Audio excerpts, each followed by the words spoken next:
Particular ವಿಷಯ ಏನಿದೆ ಅಂದ್ರೆ ರೋಡ್ ವೈಡ್ನಿಂಗ್ ಆಗಿತ್ತು 2010ರಲ್ಲಿ. ಅವಾಗ ಲ್ಯಾಂಡ್ ಅಕ್ವಿಸಿಷನ್ ಮಾಡಿದೀವಿ.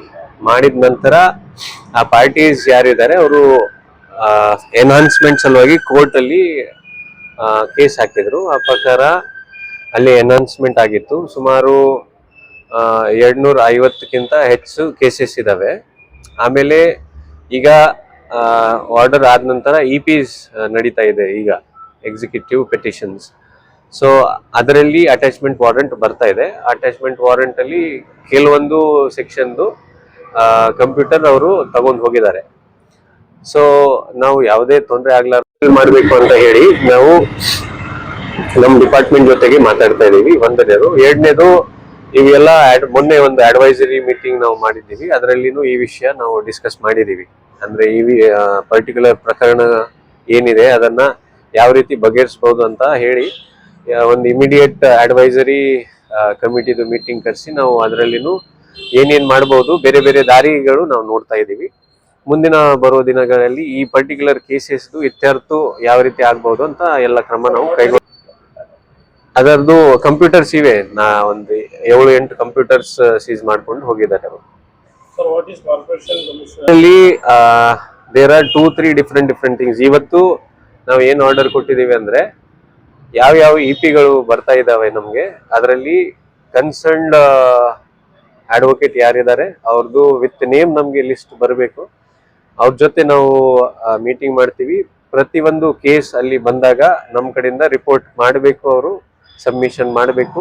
ಒಂದ್ ವೇಳೆ ಅವರು ಅದರಲ್ಲಿ ವಿಫಲ ಆಗ್ತಾರೆ ಅಂದ್ರೆ ಅವರಿಗೆ ನಾವು ಪ್ಯಾನಲ್ ಅಡ್ವೊकेट्स ಇಂದ ತೆಗೆದು ಹಾಕ್ತೀವಿ ಅಂತಾನು ನಾವು जो पार्टीज है उनसे भी बात कर रहे हैं कि कॉर्पोरेशन बीइंग इम्पोर्टेंट इंस्टीट्यूशन, अगर हमारे सिटी को चलाना है तो we need corporation to be functional. उनको भी हम लोग रिक्वेस्ट कर रहे हैं. They have also agreed.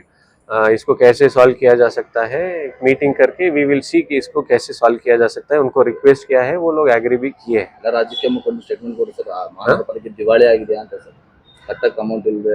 It's not like that. ಆ ರೀತಿ ಇಲ್ಲ. ಇದು 2010ರಿಂದ ನಡೀತಾ ಇರೋದು ಪ್ರಕರಣಗಳು. ಇದನ್ನ ನಾವು ಆ ರೀತಿ ತಗೊಳಕ್ ಬರೋದಿಲ್ಲ. ಇದು ಬೇರೆನೇ ವಿಷಯ ಇದೆ. ಸೊ ಕ್ಲಬ್ ಮಾಡಿದ್ರೆ ಸರಿ ಆಗಲ್ಲ. ಸೊ ಈಗ ಇಪಿ ಅಲ್ಲಿ ಬರ್ತಾ ಇರೋದು ಬೇರೆ ಬೇರೆ ಇದೆ. ಅರೌಂಡ್ 52 ಇಪಿಸ್ ಬರ್ತಾ ಇದಾವೆ. ಅದರಲ್ಲಿ ನಾವು ಅದೇ ಲೆಕ್ಕ ಮಾಡಕ್ ಹೇಳಿದೀವಿ. ಬಟ್ ಹೆಚ್ಚು ಕಡಿಮೆ ಇಟ್ ಈಸ್ 70-80 ಕೋಟಿ ತನ ಇರಬಹುದು.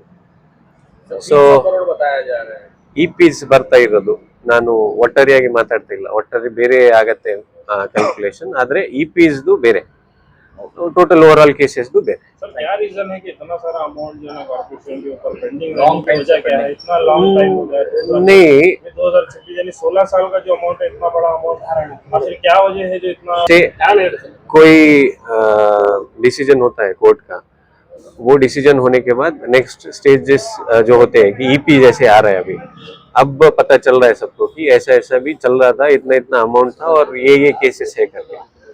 ಸೊ ಈಗ ನಾವು ನಮ್ಮ ಗಮನಕ್ಕೆ ಬಂದಿದೆ. ಪ್ಲಸ್ ಹಿಂದೆ ಏನಾದರೂ ಗವರ್ಮೆಂಟ್ ಜೊತೆ ಇರಬಹುದು ಅಥವಾ ಡಿಪಾರ್ಟ್ಮೆಂಟ್ ಜೊತೆ ಇರಬಹುದು, ಏನಾದರೂ ಕಮ್ಯುನಿಕೇಶನ್ ಆಗಿದೆಯೋ ಇಲ್ಲ ಅದನ್ನು ನಾವು ಚೆಕ್ ಮಾಡ್ತಾ ಇದೀವಿ. ಬಟ್ ಇದನ್ನ ಒಟ್ಟಾರೆಯಾಗಿ ನಾವು ಸಾಲ್ವ್ ಮಾಡಿ ಯಾರಿಗೆ ಏನು ತೊಂದರೆ ಆಗ್ಲಾರ್ದೆ ನಾವು ಕೆಲಸ ಮಾಡ್ತೀವಿ.